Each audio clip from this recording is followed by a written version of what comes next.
हे बच्चा लोग, most welcome in this class. और अभी हम लोग केमिस्ट्री का कुछ क्वेश्चंस की सीरीज चला रहे थे जो कि जेई मेंस में आया था। उसको मैं प्रॉपरली देखो, आप एडवांस के लिए भी कहीं ना कहीं मेंस के भी कॉन्सेप्ट को प्रिपेयर करके रखो। और यहाँ पे मैं आपको कॉन्सेप्ट ही सिखा रही हूँ, क्वेश्चंस नहीं है, कॉन्सेप्ट हैं, तो थोड़ा टाइम लग रहा है। और फटाक से हम लोग चलिए बात कर लेते हैं, ठीक है। और ऑल द बेस्ट, पढ़ते रहो। और जो भी है चीजें आप लोग अपनी बुक्स और नोटबुक लेके बैठा करो, थोड़ा सा आपको हेल्प मिलेगी। तो चलिए बात करते हैं, क्वेश्चन नेक्स्ट देख लेते हैं। इन्होंने कहा था, नेक्स्ट क्वेश्चन आपका क्या कह रहा है, the strongest reducing agent aiming the following. इसमें सबसे स्ट्रॉन्गेस्ट रिड्यूसिंग एजेंट कौन है? तो देखो, रिड्यूसिंग एजेंट का मतलब है जो खुद से हार्ड, तीन चार डिफिनेशन आपने पढ़ी थी। अब यहाँ पे आपको दिख रहा है सारी की सारी हाइड्राइड है। क्या है? हाइड्राइड है। मतलब कि हाइड्राइड जनरली क्या देंगी? H प्लस निकालेंगी, ठीक है। तो ध्यान से देखो, इसमें किसमें आसानी से H आपका निकल जा रहा है, किसमें आसानी से आपका H जो है वो रिलीज हो जाएगा। तो आपको क्या करना है, पहले तो आपको देखना है, सबसे पहले बॉन्ड का लेवल देखना है। क्या देखना है आपको? बॉन्ड देखना है, ठीक है। और दूसरी बात, बॉन्ड आप देखना कि बॉन्ड क्या है, स्ट्रॉन्ग बॉन्डिंग है, ठीक है। स्ट्रॉन्ग बॉन्डिंग अगर आप चेक कर सकते हो तो ये चेक कर लेना। दूसरा क्या चेक कर सकते हो आप? Bond dissociation energy. क्या चेक करोगे? Bond dissociation energy. अब देखो, आप मेरी बात सुनना, बॉन्ड डिसोसिएशन एनर्जी किस पे डिपेंड करेगी, मेरी बात ध्यान सुनो। मैंने आपसे कहा था, एक दिन मैंने आपको पढ़ाया था कि अगर आपका कहीं पे बॉन्ड बढ़ रहा है, क्या हो रहा है, बॉन्ड अगर बढ़ रहा है तो उसको तोड़ना आसान होगा। यानी कि अगर बॉन्ड लेंथ ज्यादा हो रही है तो तोड़ना क्या होगा? आसान होगा।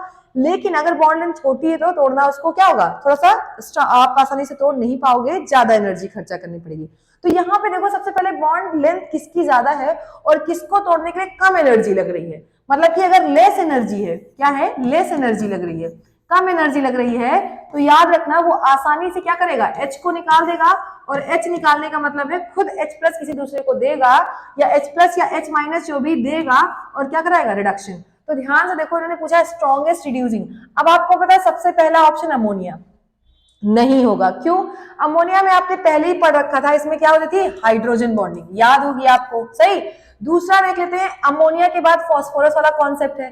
तो आप क्या करो, नाइट्रोजन, फॉस्फोरस, आपको मैंने सिखाया था, आर्सेनिक नहीं दिया है, बिस्मथ ये आपका दिया है। अब आपको पता है कि आप जैसे जैसे नीचे बढ़ोगे, जैसे जैसे आप नीचे बढ़ोगे, आपकी बॉन्ड लेंथ भी क्या होगी? बॉन्ड लेंथ भी इंक्रीज होगी। बॉन्ड लेंथ इंक्रीज होने का मतलब है बॉन्ड डिसोसिएशन एनर्जी क्या होगी? डिक्रीज होगी। तो याद रखेगा, जिसकी बॉन्ड डिसोसिएशन एनर्जी सबसे कम, तो सबसे कम किसकी होगी? बिस्मथ वाली की। तो आपका आंसर क्या होगा? Third, that is bismuth hydride.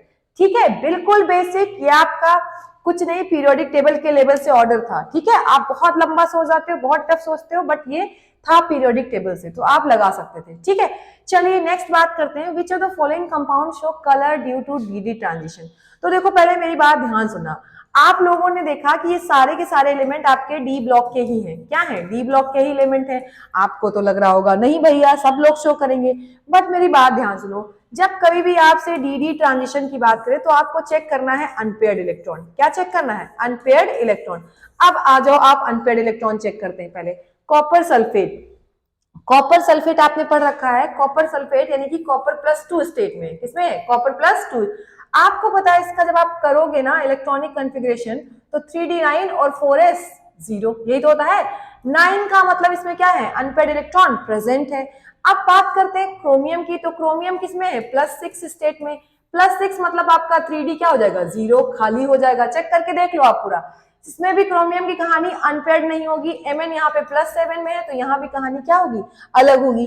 ध्यान रखना, अगर अनपेयर्ड इलेक्ट्रॉन प्रेजेंट है तो डी ट्रांजिशन होगा, अगर नहीं है तो नहीं होगा। इसलिए आपका आंसर क्या होगा? That is copper sulphate. क्या होगा? Copper sulphate. और आपका जो भी हाइड्रेट है, आपको पता है इसको क्रिस्टलाइन वाटर भी बोलते हैं, तो पूछा जाए कितना है तो 5 है, ठीक है। चलिए, चीजों को बहुत क्लियर करिए, रटिए नहीं। आप लोग बहुत कोशिश करते हो कि चीजों को रट लिया जाए, रटने से कुछ नहीं होगा। चलो आ जाते हैं, बात करते हैं हम लोग -m इफेक्ट की। किसकी बात करते हैं हम लोग? इन्होंने क्वेश्चन, एक सेकेंड क्लीन कर देते हैं, क्वेश्चन ही क्लीन हो जाएगा। ओके वेट, आ जाते हैं हम लोग यहाँ पे।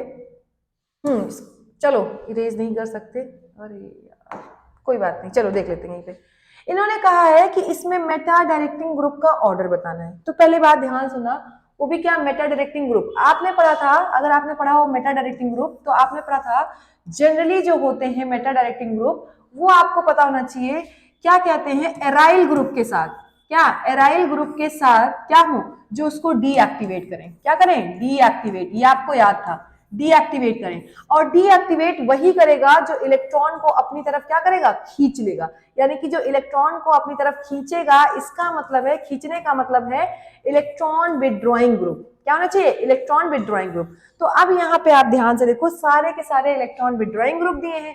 अब आपको पता है इलेक्ट्रॉन विथड्रॉइंग ग्रुप का एक टेंडेंसी, सुनना ध्यान से, अगर मैं थोड़ा सा स्ट्रक्चर की बात करूं तो आपको पता है क्या करना है, जब आप कभी भी चेक करोगे इलेक्ट्रॉन विथड्रॉइंग ग्रुप की बात करोगे, यानी कि जब आप किसकी बात करोगे, एम ग्रुप की, मेटा डायरेक्टिंग की, तो आप ये देखना कि यहाँ पे जो भी ए ग्रुप अटैच है उसके साथ बी वाले कंपोनेंट क्या है, ठीक है, ए के साथ बी वाला कंपोनेंट क्या है।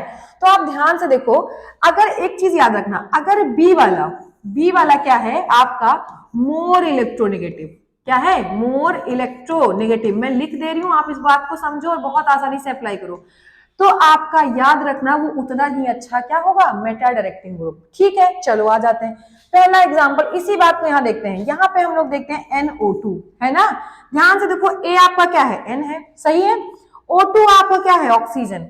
आपको पता है नाइट्रोजन और ऑक्सीजन में अगर हम बात करें ज्यादा इलेक्ट्रोनेगेटिव की तो ऑक्सीजन है, क्या है, ऑक्सीजन।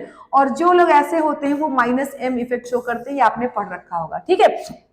अब दूसरा ऑप्शन चेक कर लेते हैं, अगर हम कोई भी ऑप्शन उठा लें सिंपली, तो देखो दूसरा, थर्ड ही देखते हैं, तो CHO, क्या है, CHO, ये तो होगा आपका स्ट्रक्चर। अब आप देखो ये कार्बन है, कार्बन से कौन जुड़ा हुआ है, ऑक्सीजन। तो सबसे पहले ए आपने देखा, ए नाइट्रोजन, और कार्बन में ज्यादा इलेक्ट्रोनेगेटिव कौन है, नाइट्रोजन है, ठीक है, तो आपका ये आंसर, ठीक है। उसके बाद कार्बन है, कार्बन से भी कौन लगा, ऑक्सीजन, फिर एक हाइड्रोजन लगा है, मतलब कि सबसे ज्यादा इफेक्टिव ये होगा, फिर सेकेंड नंबर पे आपका CHO होगा। तीसरा देखो सल्फर है, सल्फर सबसे कम इलेक्ट्रोनेगेटिव है, आप चाहे तो यही से चेक कर सकते हैं। उसके बाद आपका फिर से कार्बन है, और वहां पे ओ आपको पता है एक R ग्रुप लगा है, R जो होता है ये इलेक्ट्रॉन डोनेटिंग ग्रुप होता है, R क्या होता है, इलेक्ट्रॉन डोनेटिंग ग्रुप, वरना ये भी आंसर में आ सकता था, ध्यान से सुनिएगा आप मेरी बात। तो सबसे पहले आप देखो ये भी इलेक्ट्रोनेगेटिव, सबसे ज्यादा नाइट्रोजन, फिर कार्बन, फिर सल्फर, ये हो सकता था सल्फर से पहले, लेकिन R ग्रुप जो है वो इलेक्ट्रॉन डोनेटिंग ग्रुप है, इसी वजह से कहानी पलट गई। तो आपका सबसे ज्यादा अच्छा कौन होगा, NO2, कौन होगा, NO2, फिर CHO, फिर दिस वन, ओके। तो बिल्कुल कॉन्सेप्ट से पढ़ो, ये -m शो करते हैं, ये भी याद रखना। अगर आपका इलेक्ट्रॉन डोनेटिंग ग्रुप आता तो वो +m शो करते, थोड़ा सा दिमाग में ध्यान रखना, और कोई खास बात थी नहीं, ओके। तो होप सो चीजें क्लियर होंगी, और फटाफट अपनी कॉपी नोटबुक उठाओ और करते जाओ, समझते जाओ। चलो नेक्स्ट क्वेश्चन क्या कह रहा है, 69, select the compound from the this intramolecular hydrogen bonding. 10 बार मैंने ये बात बोल चुकी है आपको कि अगर आपकी बात करें इंट्रामोलिकुलर हाइड्रोजन बॉन्डिंग की, किसकी बात करें, इंट्रा, तो आपने पढ़ रखा था इंट्रा में सेम के अंदर, इंट्रा मतलब खुद ही के मॉलिक्यूल के अंदर, खुद ही मॉलिक्यूल के अंदर, जैसे एक कंपाउंड ए है या AB2 है, इसी के अंदर इंटरनल, इसी के इंटरनल कंडीशन में क्या पॉसिबल हो, इंटरनल इसकी कंडीशन में पॉसिबल हो हाइड्रोजन बॉन्डिंग, वहां पे थी इंट्रामोलिकुलर हाइड्रोजन बॉन्डिंग। लेकिन अगर मैंने कहा एक कंपाउंड ए है और एक कंपाउंड बी है, अगर ऐसे लोग के बीच में कभी भी बॉन्डिंग जो आती थी उसको हम बोलते हैं इंटर, मैंने कहा था इंटरकनेक्ट करता है, तो इंटर आप सुनते हो ना, इंटरसिटी या इंटरकास्ट, मतलब कि दो कास्ट को अलग करे, आप लोग सुनते हो इंटरकास्ट मैरिज, इसका मतलब क्या है, दो कास्ट को जोड़ रहे हैं ना, शादी दो अलग अलग। तो याद रखना इंटर वर्ड में दो अलग अलग मॉलिक्यूल्स के बीच में क्या हो, हाइड्रोजन बॉन्डिंग हो, तो इसको हम क्या बोले थे, इंटरमोलिकुलर हाइड्रोजन बॉन्डिंग। आ जाओ चेक करते हैं, पानी में आपको पता है पानी कभी भी आपका जब भी शो करता है तो इसके साथ क्या होगा, ये दूसरे वाले लोन पेयर से कनेक्ट करेगा, याद रखना। तो इस वजह से इसमें कौन सी पॉसिबिलिटी है आपकी, इसमें पॉसिबिलिटी आपकी कौन सी है, इंटर वाली, इसमें भी इंटर है, अमोनिया में भी इंटर है, इसमें भी इंटर है, क्योंकि दो मॉलिक्यूल चाहिए होंगे। लेकिन अगर मैं चौथे की बात करूं तो आपकी एनसीईआरटी का स्टेटमेंट ऑर्थो, याद होगा आपको, ऑर्थो क्या था, ऑर्थो नाइट्रोफिनॉल, याद होना चाहिए, ऑर्थो नाइट्रोफिनॉल आपका कैसा था, ये कैसा था, कैसा है ये, इंट्रामोलिकुलर हाइड्रोजन बॉन्डिंग। और इसीलिए आपने पढ़ भी रखा था कि ये क्या था, स्टीम वोलेटाइल, क्या था, स्टीम वोलेटाइल, ये क्वेश्चन पूछा गया आपसे। जबकि अगर मैं बात करूं यहीं पे पैरा वाले की बात करूं, पैरा नाइट्रोफिनॉल की, तो वो क्या था, वो कैसा था, लेस स्टीम वोलेटाइल, क्योंकि इसमें कौन सी बॉन्डिंग थी, दैट इज इंटर। तो एक के साथ एक याद करो कॉन्सेप्ट, क्वेश्चंस लगाना एक तरीका है सीखना, ठीक है, तरीके को सीखो और काम करो। ओके चलो नेक्स्ट। कुछ बच्चे कह रहे होंगे मैम आप तो डिजाइन बना दे रही हैं, लेकिन मैं इसलिए डिजाइन बना रही हूँ ना कि आप कॉन्सेप्ट को सीखो, आप रटे रटाए कॉन्सेप्ट को नहीं, आप ज्ञान को थोड़ा सा अप्लाई करके करो, काम आपका हो जाएगा, ठीक है। चलो नेक्स्ट बात कर लेते हैं लेसैंग टेस्ट। ये तो रटा हुआ कॉन्सेप्ट है कि लेसैंग टेस्ट कौन कौन देता है आपका, नाइट्रोजन भी देता है, सल्फर भी देता है, याद रखना। उसके बाद फॉस्फोरस और हेलोजन सब लोग देते हैं, ठीक है। इसके बाद कंफर्मेटरी टेस्ट होता है, आपको पता होना चाहिए, ये सब केवल क्या है पता करने के लिए। उसके बाद कंफर्मेटरी टेस्ट आपको ध्यान में रखना है, तो बहुत खास नहीं, इसलिए चारों ऑप्शन देख लीजिएगा, ठीक। बिल्कुल इजी क्वेश्चन था, क्या ही बताया जाए। आ जाते हैं फिर से वही क्वेश्चन, हाईएस्ट बॉइलिंग पॉइंट। अरे भैया हाईएस्ट बॉइलिंग पॉइंट देखो, अगर आपको हाईएस्ट बॉइलिंग पॉइंट देखना हो, हाईएस्ट बॉइलिंग पॉइंट ढूंढना हो, तो आप पहले क्या करा करो, बीपी देखना हो तो आप क्या करना, हाइड्रोजन बॉन्डिंग की तलाश करो, बस हाइड्रोजन बॉन्डिंग चेक करो। पहले में हाइड्रोजन बॉन्डिंग होगी नहीं, पहले में नहीं होगी, दूसरे में एल्कोहल है, दूसरा क्या है अल्कोहल है, यानी कि इसमें कौन सी बॉन्डिंग है, हाइड्रोजन बॉन्डिंग, पॉसिबिलिटी हो सकती है, ठीक है। तीसरे में एल्डिहाइड है तो कोई चांस नहीं है, ईथर। तो याद रखना सबसे ज्यादा किसका होता है, एल्कोहल, आपने पढ़ भी रखा था एल्कोहल। उसके बाद आपने अगर इन दोनों में बात किया जाए तो किसका था आपके पास, एल्डिहाइड का था, फिर किसका था, ईथर का, याद होना चाहिए आपको कंपाउंड, ठीक है। ईथर को पहले कर लीजिएगा, सॉरी एल्डिहाइड बाद में, ओके। तो ध्यान रखिएगा एकदम इजी था, कुछ टफ नहीं था, बस केवल कॉन्सेप्ट्स को अप्लाई करना है। आ जाते हैं फिर वही एनसीईआरटी का एकदम ज्ञान वाली बात। क्या बात इन्होंने की है, इन्होंने कहा है कि एक H2 है, ठीक है, इसका रिएक्शन A से हो रहा है, मतलब आप 100% हाइड्रोजन का रिएक्शन करा रहे हो, PD और चारकोल आपने पढ़ा था। आपका ये जो प्रोडक्ट बन रहा है, ध्यान से देखिए, दिस वन एंड C2H5, ठीक है, CH3 और H और ये H। अब आपको प्यार से पता होना चाहिए कि आपको दिखेगा, अगर मैं बता दूं, ध्यान सुनो, आपकी ऑर्गेनिक में दिया है कि ये आपको पता हाइड्रोजिनेशन ही है, हाइड्रोजिनेशन मतलब हाइड्रोजन का एडिशन है ना।